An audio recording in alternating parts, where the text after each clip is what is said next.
Gloire soit rendue à Dieu. Nous voulons bénir le Seigneur pour cette opportunité qu'il nous donne encore de partager la parole de Dieu sur l'encadrement de nos enfants et de nos adolescents. Nous allons ensemble voir un thème ce matin. L'importance des enfants aux yeux de Dieu.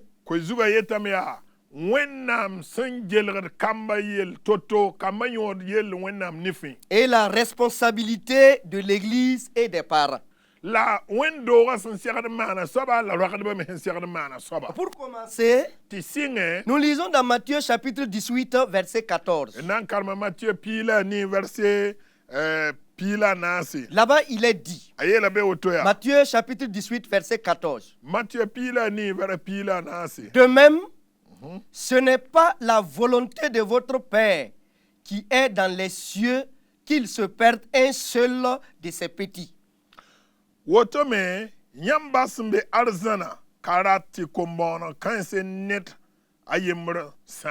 Voilà ce que la Bible déclare. La volonté de Dieu pour les enfants. La Bible dit que ce n'est pas la volonté de Dieu qu'il se perde un de ses enfants.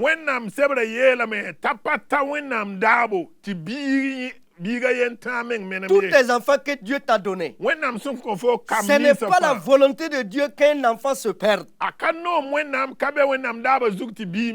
Dieu ne veut pas que les enfants se perdent.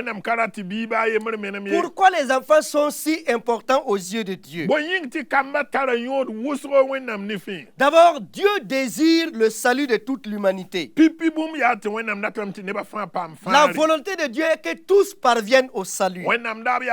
Dans nos églises, souvent, quand on parle du salut de l'humanité, souvent on écarte les enfants.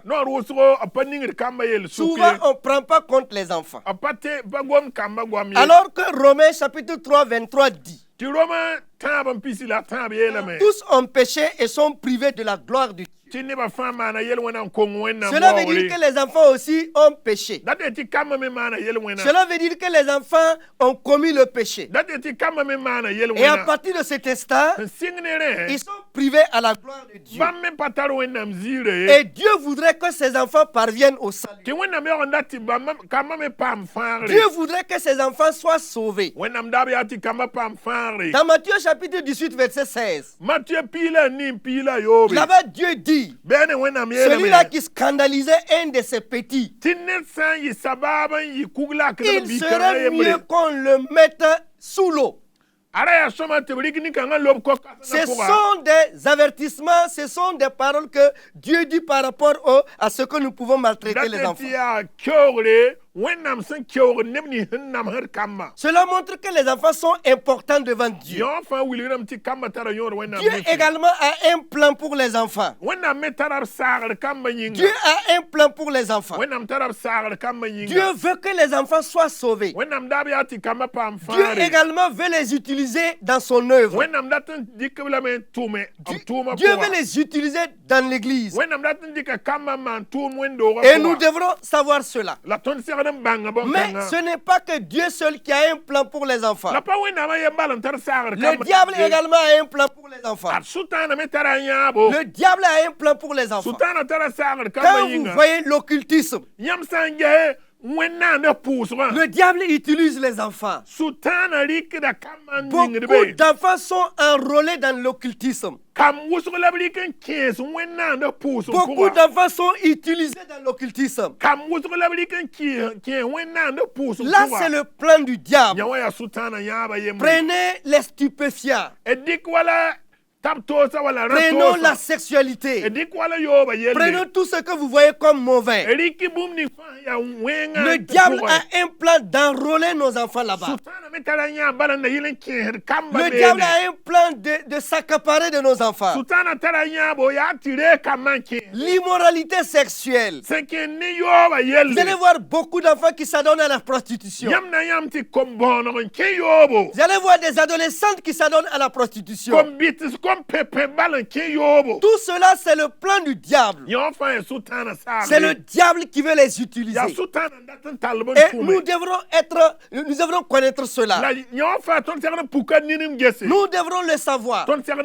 Mais à côté de cela, ce qui doit nous animer, ce qui doit nous intéresser, est que Dieu également a un plan merveilleux pour nos enfants. De toutes les générations, Dieu a toujours compté sur les enfants. Quand vous partez au niveau des Israélites, Dieu a toujours dit, quand vous lisez dans Deutéronome chapitre 6, versets 6 à 7, Dieu disait toujours aux Israélites, enseignez les lois à vos enfants. Enseignez la loi à vos enfants. Montrez mes hauts faits à vos enfants. N'oubliez pas de rappeler mes bienfaits à vos enfants. Parce que Dieu voudrait que sa louange puisse continuer. Dieu voudrait que de génération à génération, qu'il y ait des gens qui vont le louer, qu'il y ait des gens qui vont l'adorer, qu'il y ait des gens qui vont continuer à le célébrer. Il est de même dans nos assemblées. Nous sommes dans des églises et ça marche. Nous sommes dans des églises. Il y a l'ambiance. Nous sommes dans des églises. Il y a la vie. Si nous voulons que cette vie continue, si nous voulons que cette ambiance continue, il faut communiquer cela aux enfants. Il faut impliquer les enfants. Il faut inviter les enfants. Il faut encadrer les enfants.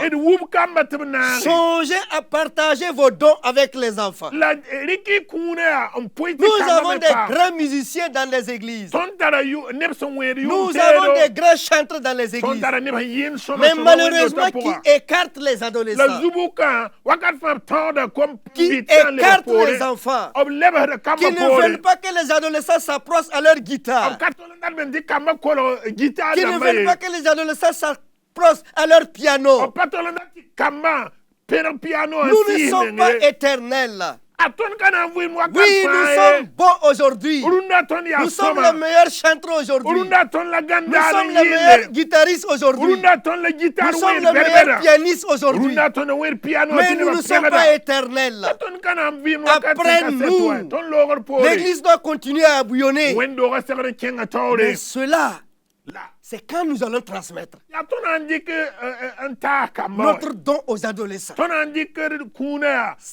quand nous allons transmettre notre don à cette génération. C'est là que nous allons être alliés à la vision de Dieu. Quelle est la responsabilité des parents par rapport à la vision de Dieu pour les enfants?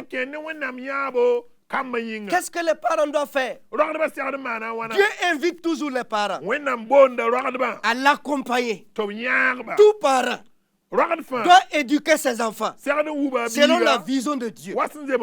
Tout parent doit encadrer ses enfants selon la vision de Dieu.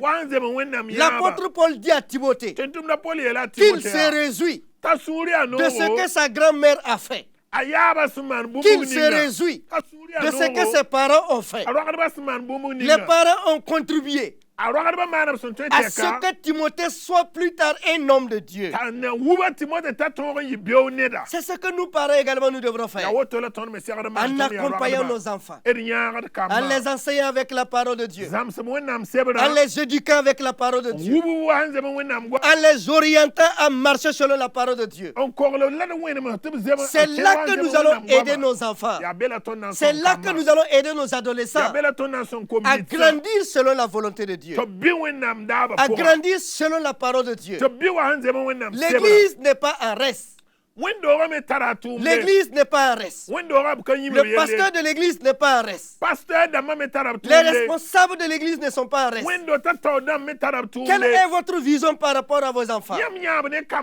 Quand vous regardez les enfants qui sont assis, et souvent même ils sont assis à terre, est-ce que vous pensez qu'ils vont rester toujours à terre? Pensez-vous qu'ils vont rester toujours des enfants? Non, ils ne seront pas toujours des enfants. Ils vont grandir. Mais ils grandissent avec quoi? Quel modèle? Quel est le modèle que vous leur donnez? Le leadership de toi, pasteur. Quel leadership vous transmettez à vos enfants? La manière dont vous conduisez l'église. Qu'est-ce que vous enseignez les enfants par cela? La manière dont vous dirigez l'église. La manière dont vous gérez les choses. La manière dont vous regardez les enfants. C'est quel genre de leadership vous transmettez? Les enfants ne vont pas rester des enfants. Ils vont grandir. Mais ils grandissent avec quoi?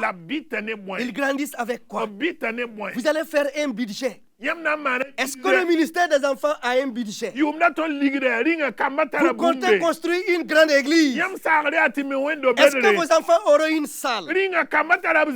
Vous voulez climatiser votre église? Est-ce que vos enfants ont des bancs? Est-ce que vos enfants ont une bibliothèque? Vous voulez payer de grandes choses? Est-ce que vos moniteurs sont encadrés? Est-ce que vos moniteurs sont formés? Est-ce que vous les envoyez en formation? L'église a une part de responsabilité. L'église a une part de responsabilité pour accompagner Dieu dans sa vision de l'éducation des enfants. Les moniteurs.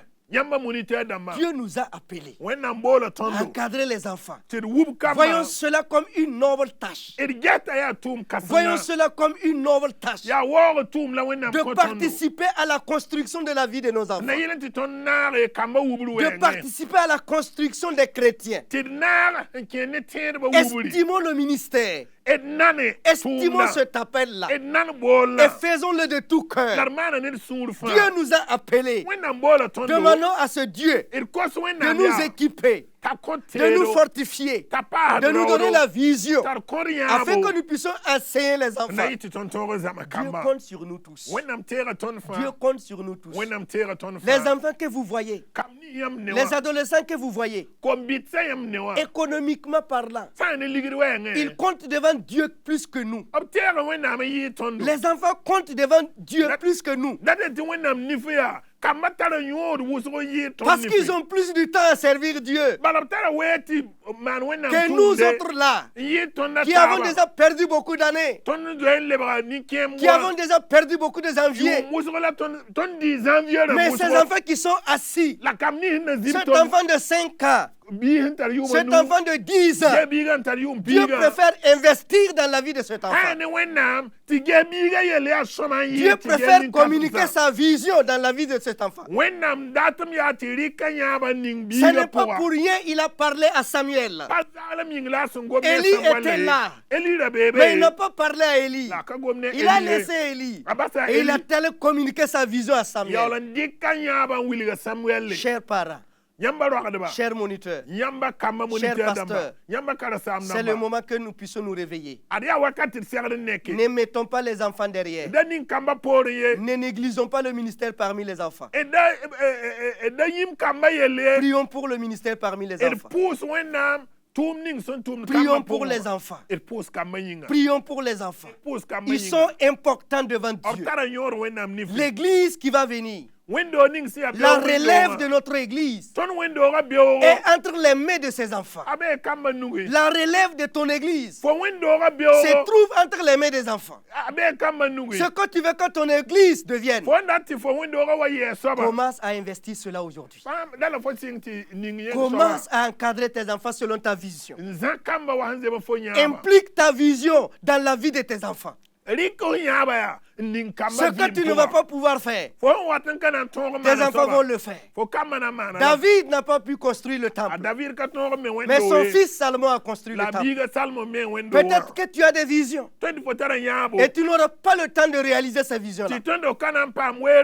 Tes enfants pourront réaliser cela. Si tu ne les mets pas de côté, si tu ne les mets pas de côté, tes enfants ressemblent à un arbre qu'on plante.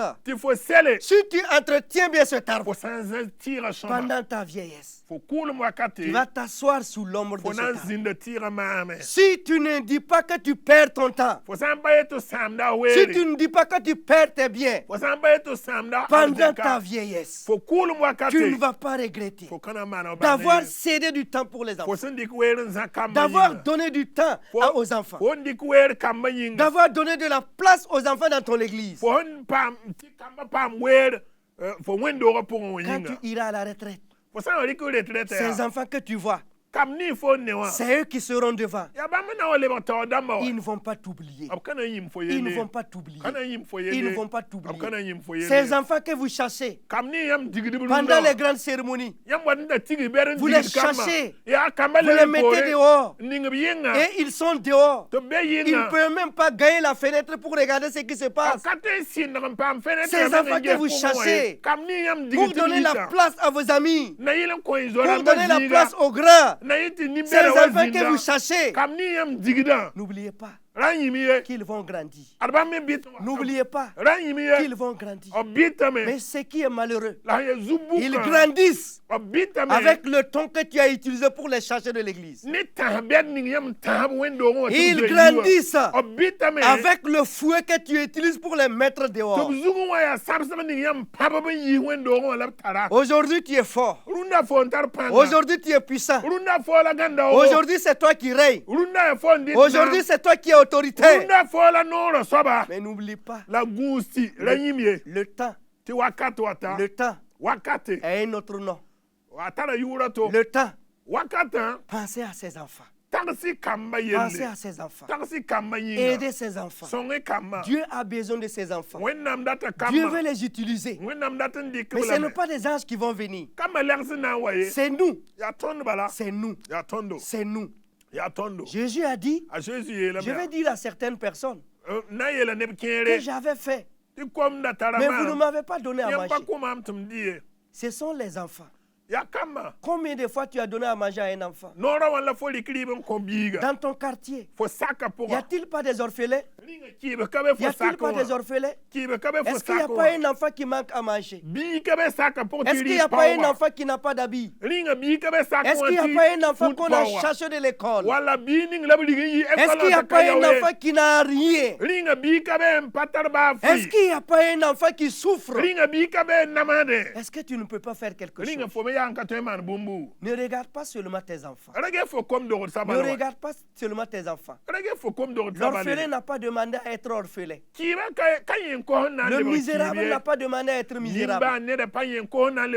Souviens-toi de ses enfants. Souviens-toi de ses enfants. La Bible dit, jette ton pain à la surface de l'eau. Avec le temps, tu vas retrouver. Si vous investissez dans la vie des enfants, soyez sûr que vous allez retrouver ce que vous avez investi. Si vous habillez un enfant, soyez sûr que vous serez récompensé. Si vous donnez à manger à un enfant, soyez sûr que Dieu va se souvenir de vous. Les enfants sont importants aux yeux de Dieu. Dieu a besoin d'utiliser les enfants. Mais c'est nous. Dieu compte sur nous. Très chers parents, vous avez beaucoup fait. Mais continuez à faire. Très cher pasteur, vous investissez. Vous faites beaucoup pour les enfants. Mais continuez toujours. Continuez toujours. Continuez toujours.